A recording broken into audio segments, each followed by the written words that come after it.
Hi, Perry. Hello. I'm very happy to have you speaking for Metaculture conference, our new project. And we are recording this interview at a time when most of the people of the world are kind of striking a balance of 2020. So it was a very challenging year for each of us, of course. And I wanted to ask you if you have any beliefs that were changed this year and how the whole situation of 2020 influenced your visions, both artistic wise and business wise. Oh, wow. Good question. So yeah, just first, thank you for having me. I'm happy to be here. Happy to speak to global audience and Russian audience. And I look forward to coming to Russia soon. Have any beliefs changed? Maybe I say that I think what a lot of us are seeing is what feels like an acceleration during the COVID crisis. Things that maybe were going to happen or beginning to happen, like people working more remotely from home, or governments maybe giving more support to people, printing more money and giving people more direct aid. Seem like maybe things that were going to happen but have accelerated. So there is this sense of that this crisis has maybe accelerated certain phenomena that were going to happen or starting to occur. So maybe one of the things is that it shows that if governments really want to do things, that they can. Maybe they don't have to wait for big catastrophes. You know, I know in some countries having debt is a huge, it's a very, very contentious issue, but most countries put this to the side and created more money. And I don't argue whether it's good or bad, but just more. Before, people would have maybe said you shouldn't even consider it. And then a crisis maybe makes you see the options that you had that you might not have been seriously considering. So I think I avoid the question of whether my beliefs have changed. I think the reason that I'm not sure they have is because I don't know if I've seen changes, but more just certain things happening faster than they probably were going to happen without this crisis. But there's still time. You know, maybe the crisis is ending and the vaccines are very close, but maybe the window for opportunity to use the crisis as an opportunity for there to be more progress and change may still be open. Our memory fades really fast. You know, we've gone through many crises in our lifetimes, and they all seem like the biggest one, and we'll never forget. But memory fades quite fast, and we move to the next thing. So you kind of sometimes have to seize the moment when it's still fresh in people's memories to affect change by showing that this kind of crisis shows a reason why. So, for example, if it was just how can the world better protect against these kind of pandemics, I think if you're putting those programs or whatever the structures in place now, you probably get a lot more support. If you do it in a year, maybe less. So what can we seize this as an opportunity to create systems that will be better for us going forward? And I think that, of course, what you're talking about is or like a very broad vision of these changes, but it influenced people very much in terms of a very personal stories and personal changes, because for so many people of a new generation in particular, it was maybe the first crisis of such that they were experiencing. So do you think that in this crisis in particular, there is a specific side that is touched in the new generation, for instance. So how this will shape the new generation, because I'm sure it will shape people a bit differently than the crisis we were surviving in the past years. Yeah, and I also think my father, he's 87 years old, and he lived through the war, and like, you know, was a refugee, and a million things of the history of the last 80, 90 years. And even he said that this was one of the biggest things that he'd ever experienced too. So it's certainly for people of the younger generation, it's not just another crisis, it's a quite significant one for everybody. You know, I think hopefully it can create inspiration. I think oftentimes we find that in crisis, people find meaning. They find to embrace the opportunity for change, to work for that change, to be inspiring. And that's one way to deal with these things. I know that I lived in New Orleans for many years, and there was Hurricane Katrina about 15 years ago, which really devastated the city. But of course, for a lot of people, you were able to contribute in helping rebuild the city. People came from outside the city, moved there to help rebuild the city. So sometimes a big crisis creates an opportunity, because the truth is because people know about the crisis. And then if you decide to, hey, I want to do something about this, people understand, and that's helpful. That's supportive. You know, if you work on something that people don't really understand, sometimes it's harder to get the support, and it shouldn't be necessary, but it certainly helps. So what I say is that I think that there's opportunity for people to embrace this as a big sign that, hey, there are a lot of problems. There are the problems that maybe this shows very directly about just our preparation for certain things like pandemics.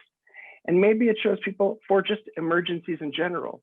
You know, how prepared are we for big earthquakes? How prepared are we for a lot of things? And of course, climate change is the big one that is hanging over us. But as we see with this pandemic, it's not the only one, right? That we want to be prepared for climate change and any of the other things that may come as well.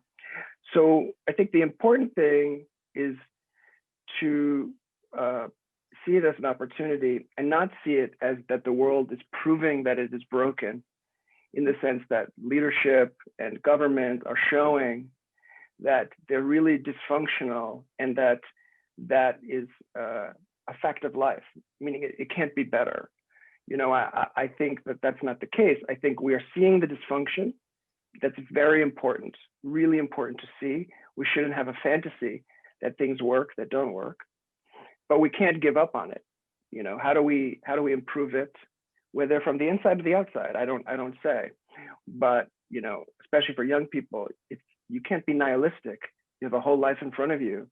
You have to really take this as a way to find your criticisms and your areas of interest, and then go try to improve things for yourself and for your family and for your people. There's a lot of ways to do that, and there's a lot of things to improve, but I think it's always been that way. I think in some times in history, these things are just more hidden.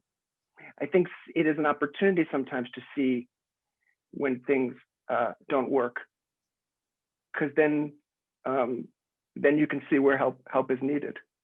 It's not just, you know, it's easy in history sometimes for the leaders to tell us everything's okay, and the media can kind of, and you know, maybe in your stomach, you know, I don't think it's okay. But here we see, it's amazing to see, we see these failures, you know, how the governments can't cooperate, how they can't get masks, how the global supply chain creates this whole new world where, you know, countries are fighting with each other for masks, and the way the vaccines now everybody has. So we can see it all. It's quite amazing. There was a line when I did my project in 2014, Computers in Crisis, on the Y2K phenomenon. I spoke to a sociologist who had studied it, and she had studied the people that were very kind of the different groups of people that were very taken by the crisis, and thought it was either having religious meaning or some other like return to the land kind of meaning, that the computers are going to fail us. But she used this term articulation of the system. The system is articulated, meaning we can see the way that the system functions, you know, like how the muscles move and things, and that a crisis like Y2K, where they were saying, okay, the computers are going to think it's 1900 and fail, made everybody think about computers being, okay, what does that mean? The computer already thinks about a date? Okay, I didn't think about that. And then if the computer thinks a date and then all these other things are tied to that, like putting out people's salaries or whatever it is, the airplanes, it allowed people to understand these systems a little bit better. And so these events really, whatever they are, they articulate the system. So there are these opportunities for us to see these hidden pieces of systems. So as soon as we start to relate to the technology, I wanted to ask you what then creativity means for you in terms of technology first, but then in terms of business. And if you were following or noticed throughout this year in particular, some examples in the tech industry maybe that you see or feel like something of a perspective, something what is the best relevant approach towards the nowadays, so towards the current situation. So maybe I'll talk about the technology part first. I think, you know, technology is so big, right? Of course, we're talking on Zoom, we're talking on the internet, so we're using very recent, very modern technology. But the book is technology, right? Fire was technology, the telephone. So I think now we are thinking a lot about social media, right? That seems to be a big thing in our lives, information ecosystems. And so when we're thinking about that, I'd say the biggest thing that's been happening is around the content and content moderation conversations. Fundamentally, these are governance conversations. So we're all familiar with the concept of governance when it is to do with our governments of the countries or the towns or the cities that we live in or the states. But these platforms that we use, the Twitters, the Facebooks, Kickstarter, anything, there is governance of the platform. And so the most discussed examples, of course, are on Facebook and Twitter, sometimes WhatsApp, about what is it that people can and cannot say.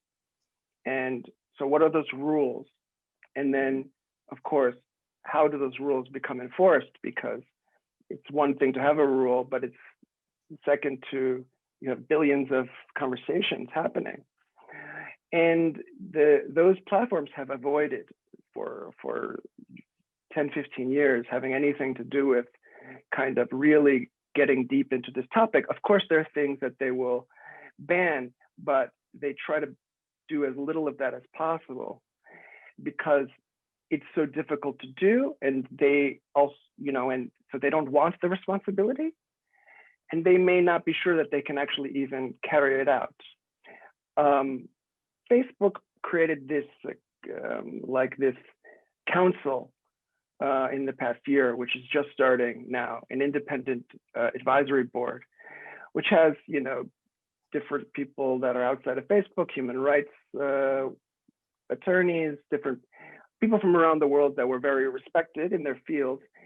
And they're going to give them these content moderation cases to make a decision, which Facebook will then carry out. So they're trying to do this by saying, look, we don't want to make the decision inside, but also maybe you don't want us to make the decision inside because you want people that maybe are more representative of the kind of thinking that is more for the public than for the business. And that's just starting. So we'll see how that works. We'll see if they're really independent. We'll see if their decisions aren't kind of aligned with what Facebook's business decisions would be. Although I do think that these companies, they don't want to make these decisions. You know, when the governments make a law, like different countries have different laws about free speech, these platforms will try to apply them because they can't be held responsible. They say, we're just applying the law. So say in France and Germany, you can't do certain things about the Third Reich. So they apply that law. Then they don't have to be responsible for it because it's not our rule, we just apply it. And it may be correct that this is how we want it to be. We don't really want them making the rules. But if they don't make the rules and we have free speech or heavily free speech from the governments, where do the rules come from? Right? It has to be, there has to be. So this is a proposal that they're trying with another layer, and we'll see how this goes. It may not be the best way to do it, but what's been most critical this year is that now it has moved to this stage where they have admitted that they must do something, and they have put forward this one solution. So we've moved past them trying to pretend it's impossible to deal with, to now we are in the period of the experiments to see what is going to work. Yeah, and then the critical thinking around the technology, how does it combine for you with the artistic expression? Because I think that means that now we are having a very specific spaces, so to say, where we can develop this kind of a critical thinking towards technology. And in my experience in the last year, it was exactly the artistic communities where there was a lot of reflection, a lot of thinking around the critiques towards the technology and the technology that is owned by government in particular. So what's your thought on that? I think that I really don't kind of think about these things as separated, like art world, tech world. And so I think that what draws me to art, and the reason why I am an artist and I work on anything I work on, but as myself, as an artist, whether or not some things would be considered art by other people or not, I kind of don't. I let that be the conversation for other people. So, but what it does for me is it gives me the freedom to approach things without the strict guidelines or approaches or protocols of whatever the context is I may be approaching it from. So it allows me to be less bounded and explore more. Sometimes the results may be something that may end up being some like a Kickstarter. Sometimes it is something that looks very much like a more formal artwork. But and so in this way, I think that the art world, being a venue for important conversations that maybe not been on the radar is helpful. Any venue is helpful. Any resourcing is helpful.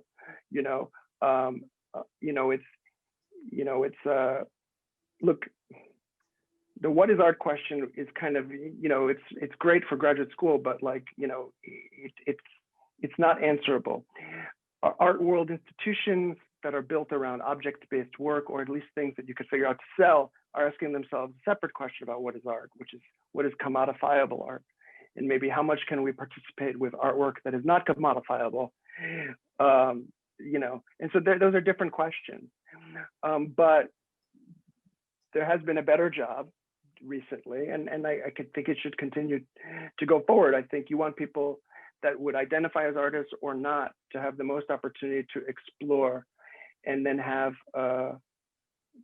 venues for that work if it's good enough. And you think about music, you know, with music, it's kind of like, if it's good, you know, if it's good, it's good, right? If you hear music and your body moves or whatever, or it inspires you, it's good. It doesn't matter if somebody says it's bad or whatever. Like, art has a lot more, you know, I think the same thing is true, but there's a lot more about being subjective. So, you know, it's like, this is people declaring what's good or what's not, or what's art or what's not. So as much as those things break down, and I think that's good. So I just, you know, I think for me, the way I think about this is just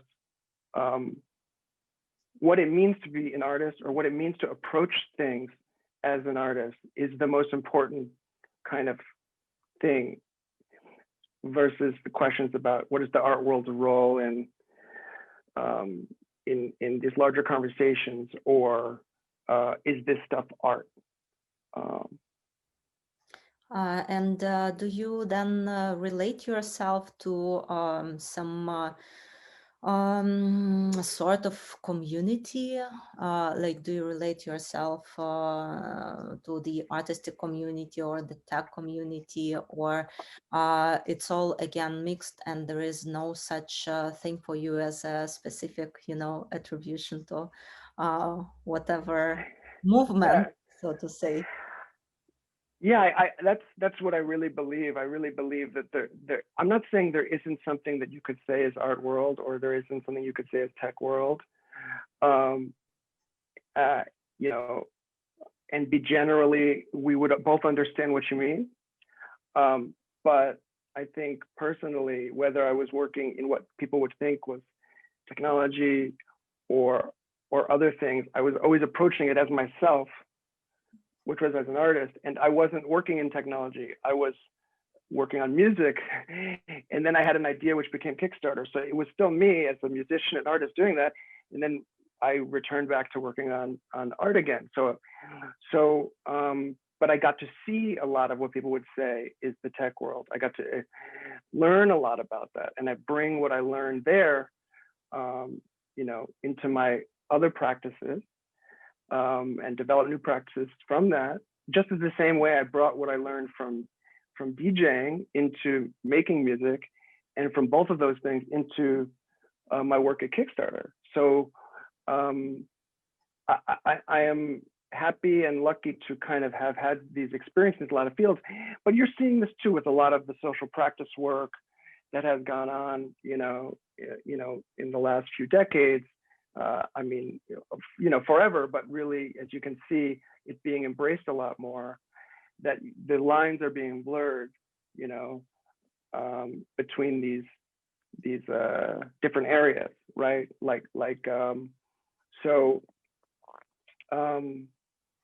But identifying with any industry, yeah.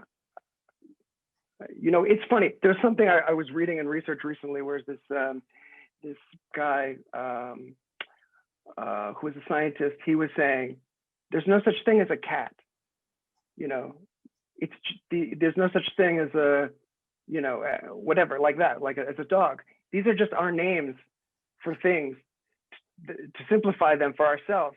But, you know, there is no clear definition of what these things are other than what we use, these tools we use. So in that sense, I understand the tools of saying art world and tech world.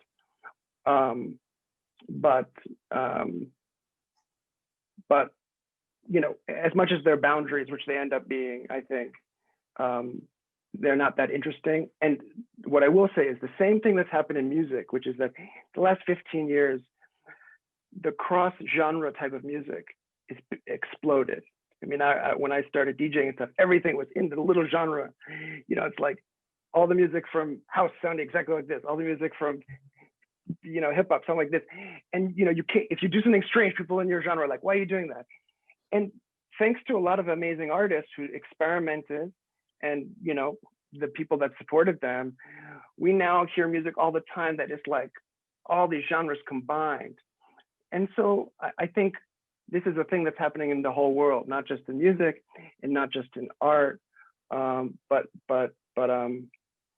everywhere, which is the breaking down of the kind of the really little categorization of things. So this is it's a good time, I think, for creative work in that way.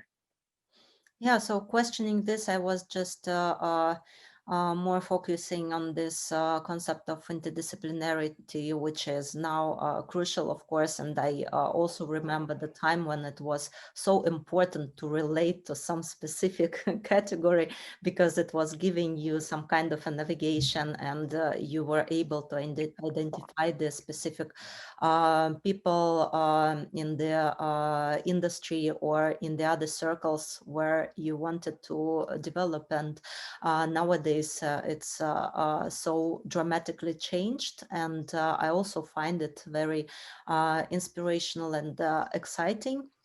And about your own artistic visions, I've just actually heard recently when there was the Meta conference in September, and I was listening to your talk, and I've discovered that coming from artistic point of view, so to say, and throughout development and work in the artistic projects, there were some things that you have discovered for yourself, like specific thinking patterns, or like some ideas that were found by yourself in the artistic work in particular. So can you maybe share a little more about it, and maybe tell about your fresh art project that is Yeah, premiere of course.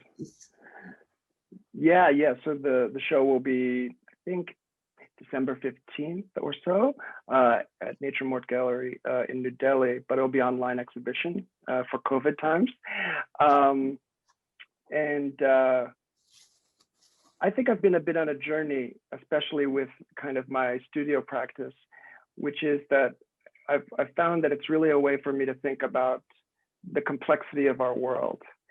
And the reason I say it like that is because I feel like the big questions on my mind for a while have really been, how do we negotiate the growing complexity of our world? I think that I have seen we're dealing with so many crises. We have income inequality, ecological and environmental problems, pandemic, financial crises, all of these things. And each one of them, is an important conversation on its own. But we shouldn't also not think about how they are all somehow tied together. And a lot of it, I think, has to do with the complexity of our world, which is man-made complexity, not the complexity of us that was created by nature, but the complexity of us and that we created, and of our technology. And this is where I bring back technology as the book, fire, being able to start fire, and language, and law. All laws are technology. Technology is not just iPhones and computers. And so these are all things that we created. This is our technology. And these are very complex systems. I don't think anybody can tell you all the laws of the world, and they react to each other.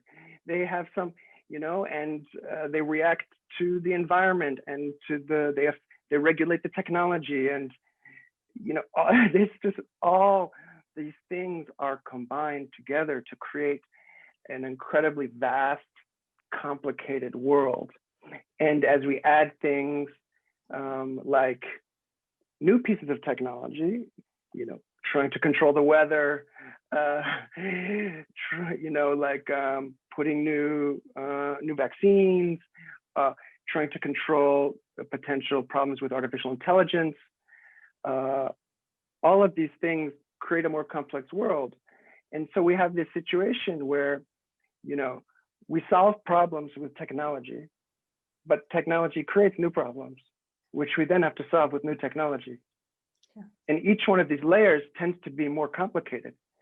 So we get progress by continually solving problems and creating new technology to solve the problems of that thing. There is progress that occurs. You know, life is, people are live longer, healthier, all these things. But slowly and slowly, the world itself becomes more complex. And so I think we have to also stop and ask ourselves, what are the consequences of just this underlying complexity, right? Perhaps this is one of the reasons why we struggle to fight with things like climate change. Perhaps it is the complexity itself that is a major barrier to it. Now, we understand that the barriers that maybe capitalism causes for us to solve climate change. But there's also the nature of the complexity, which is that it's hard for people to understand. There's no exact answer anybody can give about when and what and all these things. It's nebulous, it's complex. What happens with complex things is that we then need experts, because not everybody can understand these things. So we have to have people we can trust who do understand it. Well, so you need two things then. You not only need the experts, but you need to trust these people. So to create complexity, when I look at a tree and you look at a tree, we don't need experts. You know, maybe we do to tell us things we don't know, but when we move to this more complex world, we need more and more experts for more and more things. That means we need more and more trust. So this creates new problems. So now to solve things that aren't just solved by some invention that maybe need to be solved with consensus of people, because a lot of these things that get solved, some people win and some people lose. You know, some people's lives are going to become harder to solve certain problems, and some people, you know, for everybody's lives to improve in the future. Well, for those people really need to understand it. They need to understand it. That means they have to have trust in the experts. And so it's the same with, like, if you imagine in every country, there's all the tax rules. They're so complicated. So, you know, and we see that people cheat and all this stuff. So you don't trust it as much, right? And so we start to distrust systems themselves because we believe that the complexity is used for people to take advantage of things, which is true. I don't think they were invented this way. But what happens is that when there's complexity, people take advantage of it.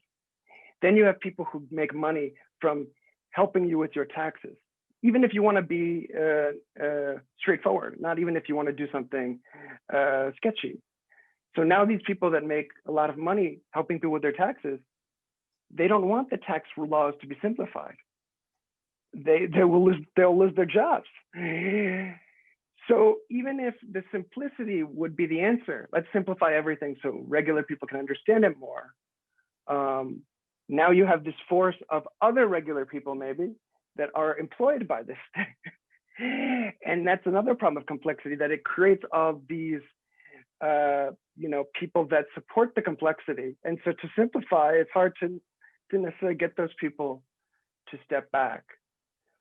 So this whole phenomenon around kind of complexity, to me, is where I really have been engaging. And in projects I have done in the past, like the investigation into the phenomena of Y2K, and then investigation into a rocket in Brazil that exploded and pretty much ended the Brazilian space program. I was taking the opportunity basically to try to show complexity, meaning, like, you know, even as I talk about it, it's, you know, it's all abstract things. So using these two events, I wanted to just show, like, open them up. You know, it's like you open a human body and you see all these organs, right? I wanted to open it up and show different aspects of it so that you could a regular person could see it and just see the complexity, how not simple these things are. So for Y2K, you know, what you saw was I showed an archive of the books that were published. You know, people trying to make money, how to profit from Y2K, how to protect your family, how to live, you know, back as a farmer if Y2K happens, how to protect your business. So this whole side of consumerism that's created around crises. But also the fact that because nothing big happened for Y2K, people laugh at it. We think it's a joke. It was fake, because otherwise something would have happened. When I interviewed people who worked on it, they say, well, no, it didn't happen because we worked on it for years. And I don't know the answer, but I know that these people believe it. And I know it is true that tens of thousands of people around the world worked for years. And so, you know, it's really complicated. And this is kind of how the world is. Over and over, I'm sure when we look back on COVID, we're going to find the same thing, you know? And so, you know, those for me was trying to just look at complexity and try to find a way to show an audience, like, how do you show complexity, right? Not writing an essay, not whatever. How do you show it, you know? And so when we face things, maybe we can not look for easy answers, kind of be okay with things that are complex because we have no choice, and learn to kind of negotiate them instead of trying to just hope for the simple answer. And so for this new project in December of this month called Perpetual Novelty, I didn't use an event, and I wanted to take a step further. And so instead of just trying to show complexity, I wanted to ask the question directly: how do we learn to negotiate a world of growing complexity? And so what I looked for was not an answer, because I don't expect it, but just some new questions or some kind of fundamental truths that I could identify that could help me think about it better, and then maybe provoke conversation. And so there's 6 pieces in the show, and that's what they focus on. You know, these kind of fundamental truths, I think. Like, I'll give an example. One piece is change is constant. This is just true. So how do we accept these things? Something like that. Another is we cannot plan what we cannot predict. You know, predictability is not something that we should rely on, right? We can't predict the future. The future is amazingly complex. Nobody would have predicted COVID. And so there's 6 of these things that I lay out there as these kind of fundamental. And then the question is, what kind of world and systems can we build accepting these things? So for example, if you can't plan what you can't predict, and you can't predict really the future very well, it says that you need to create a flexible world, a robust world, a world where there's long-term thinking, not long-term planning, which is based on best guess of what's going to happen, meaning we create more flexible systems so that however the world proceeds, whatever happens, we'll have the tools and the resources and the systems to deal with that. Because that comes from accepting that the game of trying to predict things will never work. And one other one I'll mention is a piece called "We Are Not They" or "We Are Not Them." And what this is about is we are here today, and we try to make all these decisions for the future. And it is for our future, but it's also for, say, the long-term future for humanity. And it asks the question, you know, how similar are we to the people of the future? If we think about even 100 years ago, how similar are they to us? And we change so much culturally, values-wise. There's a lot of change. So how do we, when we're trying to plan a future or you know, do our work, which kind of like will influence the future, how do we do so in a way that doesn't overly design it for the us of today? Because the people will be different. Of course, they want to live in a world that hasn't been destroyed by climate change. I'm sure that's a good guess. So it's not about that. But what other things are we trying to demand and affect that are for us today, but could, be restrictive for people of the future? We think of 100 years ago, then we wouldn't want them making decisions for us. Right. And what kind of values then you'd be happy to see as a part of this future? So talking about human values, is it something what, in your opinion, is also changing a lot? And is this something that is, I don't know, questioned at all? Or how do you think about it? I mean, I'm sure people who are understand things better than me could say what some would argue as universal kind of human values and which ones are not. I don't know. I really don't know. I don't know enough to say, and I don't know enough to say if these arguments are valid. Yuval Harari, who wrote *Sapiens*, he talks about how human rights are not a universal value, that it's very much a modern construct, although a lot of people would think that it is.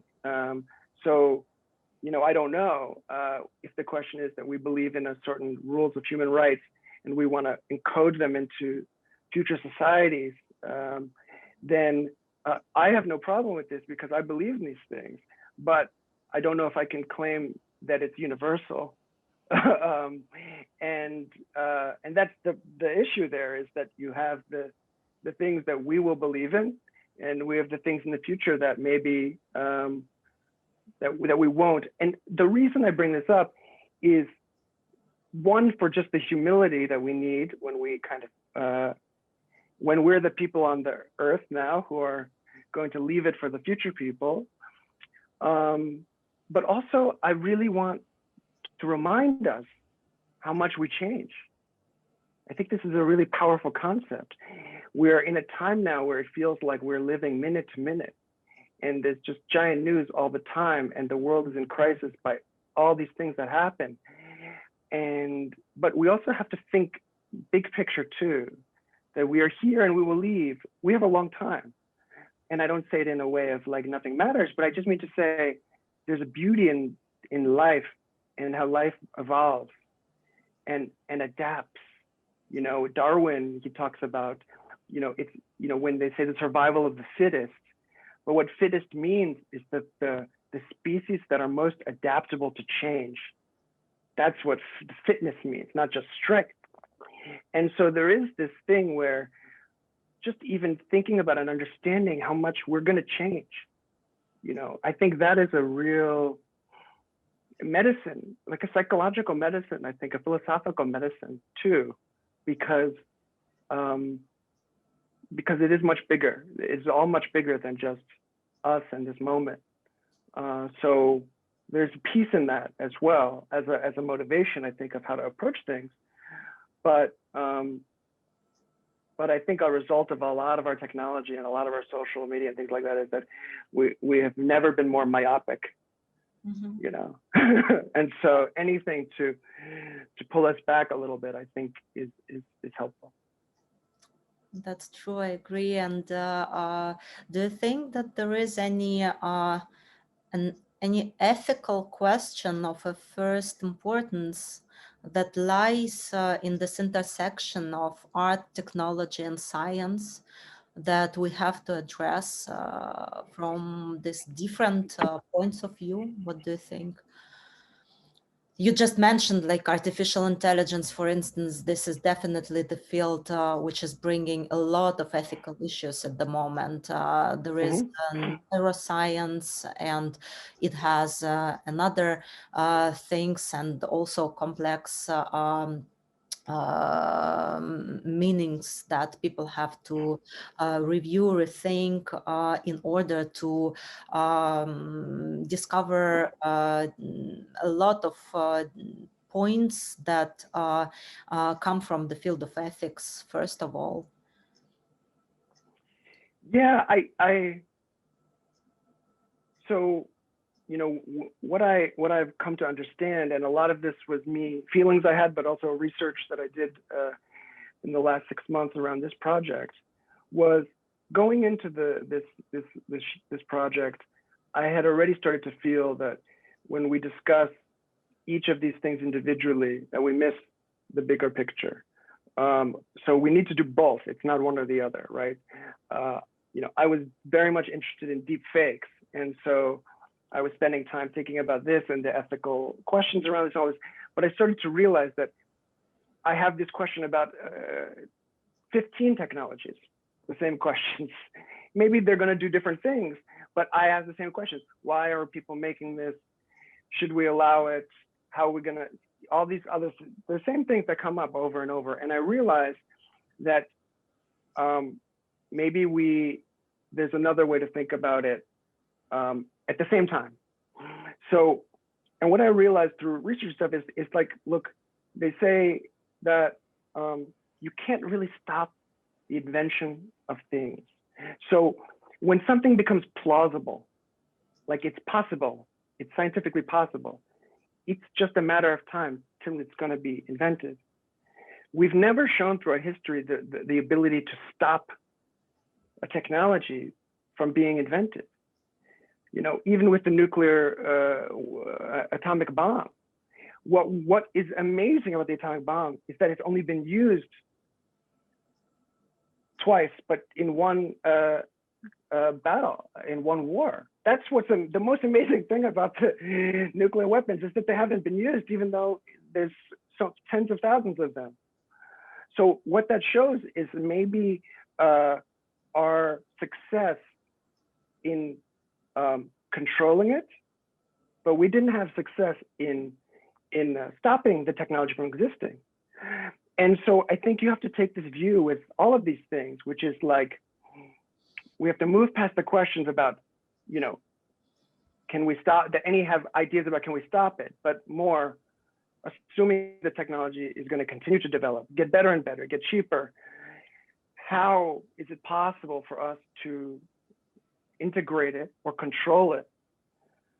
Because we have to assume, and we have to assume that about all the technologies we talk about it. And we have to assume that about technologies we don't even begin to understand, that we're going to have a continued acceleration of technological change, that we may be able to slow things down. I think you can create friction with laws and things, but you can't stop it. So ultimately, we're going to have to figure out, when it's here, what do we do? You know, and some of these things are different. A nuclear bomb has a lot of very exotic materials, expensive, all these things, whereas deep fakes could be an app that anybody can get on their phone. So they don't have the same characteristics, and those characteristics do matter. But I think we do ourselves a disservice if we don't start to think about the world where these things do exist, and we spend too much time on thinking about, can we stop it, and is it ethical for people to do it? Because a lot of these things, I would say, I wouldn't think that they're ethical for people to work on, but I don't imagine that somebody isn't going to work on it. Somebody will. And this is the era. This is the whole era we live in, is an era of just a very, very accelerating change. So it's the definition of our time, in a way, is the fact that we're going to need to learn to deal with all this change in a way we're going to have to negotiate it, not hope it goes away. So we're living with this third nature. You know, we have Mother Nature, we have human nature, and now we have this man-made nature. And ultimately, we're learning how to live in this system of the three natures. The Enlightenment was us learning to live with the two natures, right? And understanding Mother Nature to the point where we felt we had agency and we could control it. And we did, to an extent, to create the third nature. Now we have this third nature, which we add to and we affect, but we don't control. But we live within it. It affects Mother Nature, it affects human nature, and we're now living within this. And we're really trying to learn, how do we live within the system of these three natures, which, you know, the one we created, we have limited control, but we have to learn how how to live with it, how to negotiate it, you know.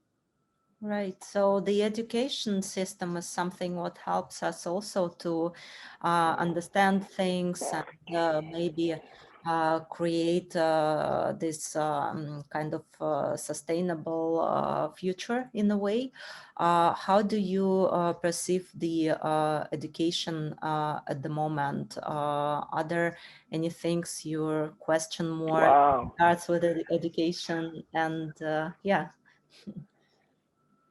Well, it's such a big question, but it's so important.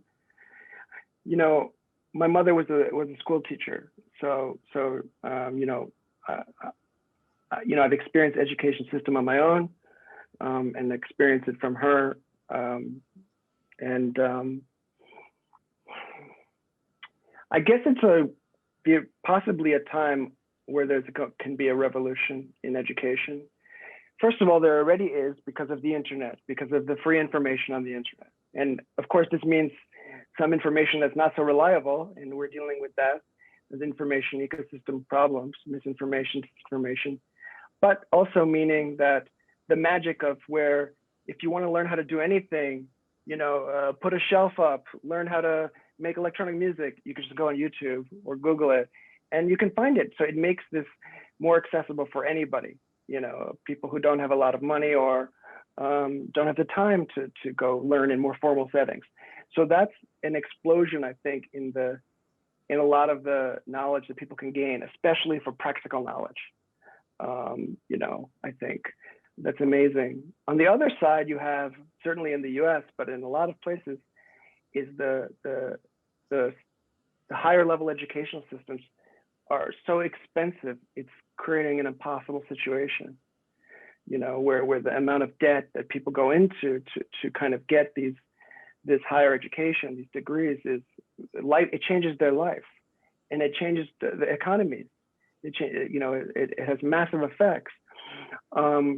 That's more almost about a system than it is education, because it's not a question about what they learn there, but it's almost a question about how it shapes their life. And so these universities are threatened potentially because what they're offering is something that's not sustainable, right? That people have to spend so much money to get this not just knowledge, but this piece of paper, mm-hmm. right? And so I think that's another part of it too, is like, will the systems of education on the lower levels, which don't get talked about as much, that may be more where I have some influence from my mother, you know, when you have for more schools for children, you know, high school or younger than that, you know, she criticizes them because she says they're just like warehouses, you know, and her point is not, I mean, some schools are obviously very, very nice. They may be like vacation warehouses, but her big point that I really like is when we put children and we separate them from the rest of us in a school, we tell them that they're not valuable, that they need to be separated from us while we go do the important things. And that this actually is a problem because it's not correct, but we create this dynamic of where we put off the children there to prepare them for, they can enter society at a certain point. But you know, throughout history, children were much more involved in family work and the farms and the things like that.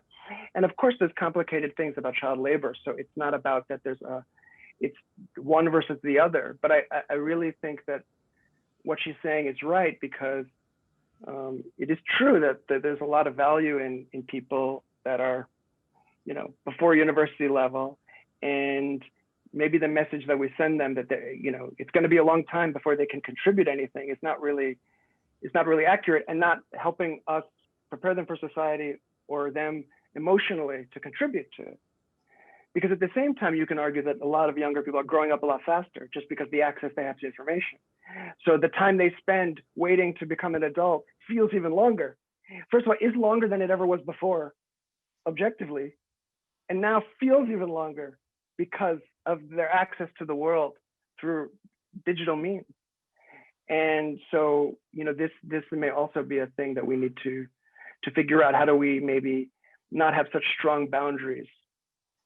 Obviously, there's things that young people need to learn, and it doesn't mean that you don't have school, but are we so separating and so siloing the experience of young people away from the rest of the world for such a long time? How do we find more points of participation, meaningful participation and contribution, and maybe leads to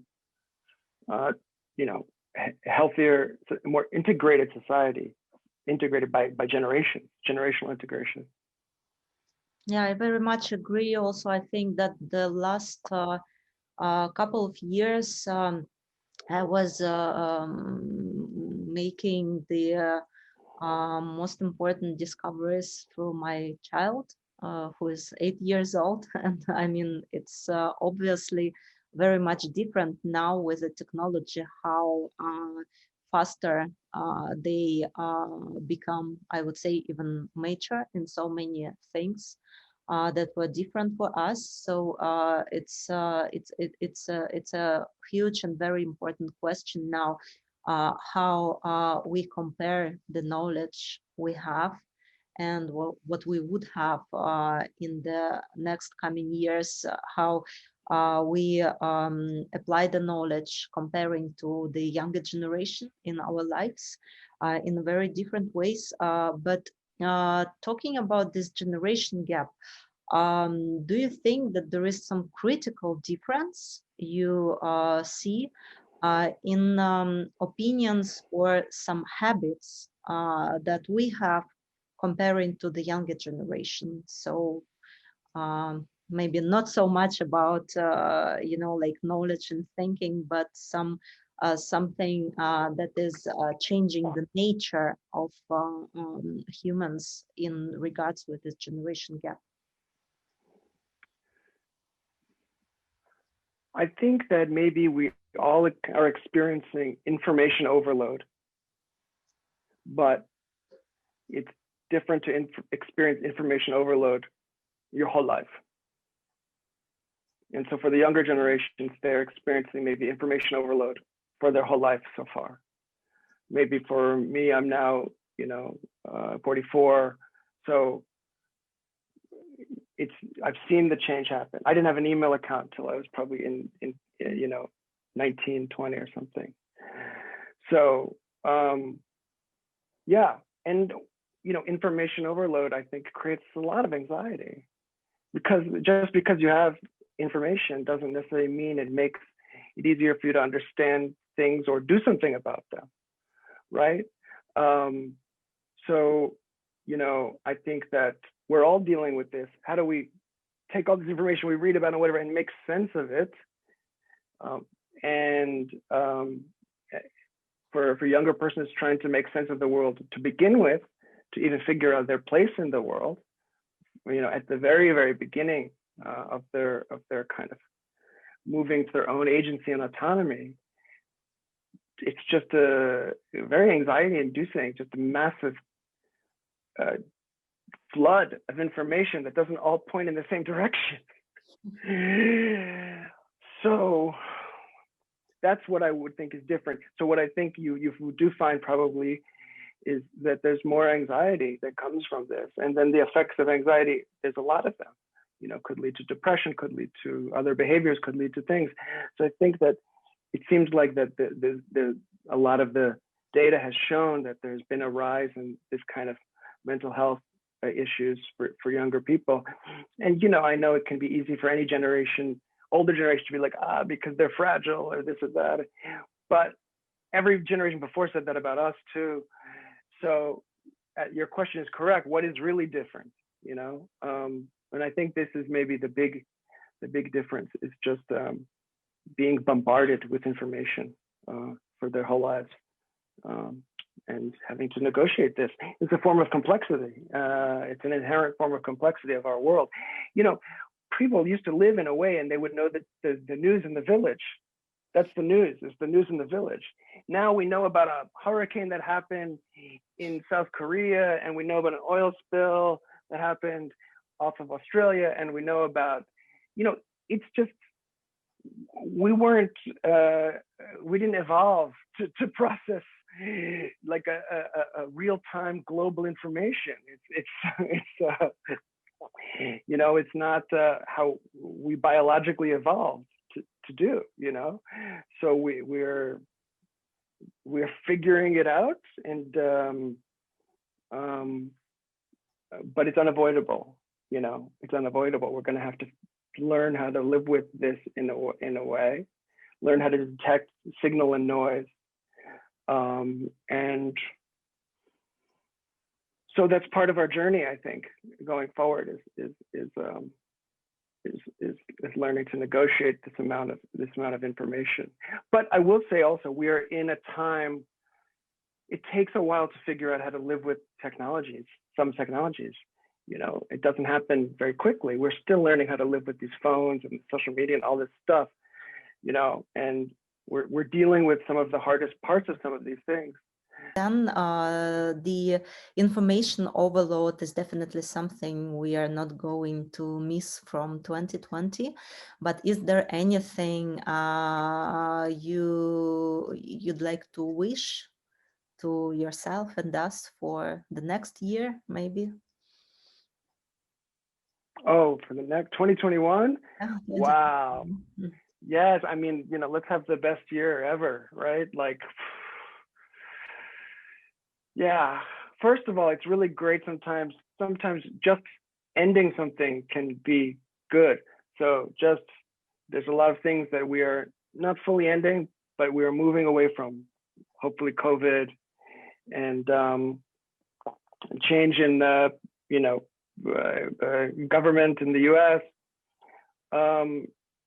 So I think that hopefully there can be some settling down of anxiety, and people can focus more on some of the bigger problems, not just trying to get out of the new problems that we're creating. And maybe we'll see some of the reflections of COVID, and not just about the systemic things we talk about, but the personal. We've had all such an incredible, difficult, some obviously very sad experiences that we never would have expected, probably spending a lot more time on our own or just with our families or our roommates, much smaller groups of people, more time for reflection. So maybe we'll see what that has done for us on a personal level. Are people going to change their approach to life or to their, whatever they're working on? That'll be fascinating to see, where so much of the world went through such a radical change. And that's a lot of times is where people let themselves think about the big questions in life, is when something really radically changes. And so maybe that's another hope, is that we can hold on to some of these things that we learned, even when the world may feel like it's getting back to normal, and maybe we don't let it go. We hold on to a few of the things we learned, and we try to take it with us. And then and just seeing everybody again, meeting new people. I mean, it's incredibly hard to try to meet new people now. You just maybe on Zoom, but just traveling, seeing new people. So it's new. It will be a newer world than any of us will have expected before. And, maybe that ties back to the show in a way, because it is perpetual novelty. And I think this is what we see, is that this is the world, is perpetual novelty. It is just continual newness, continual change, whether we like it or not. And learning to live with that change and that uncertainty is just what we have to do. So at the same time, we should enjoy it as best we can, enjoy the little differences from today, from yesterday, and then and what we're going to see in 2021 is a big version of that, I hope. Seeing people maybe that we haven't seen in a long time that we really care about, all these kind of things. So I hope for a very good year. Thank you very much for the inspirational thoughts and those wishes. Let it be so.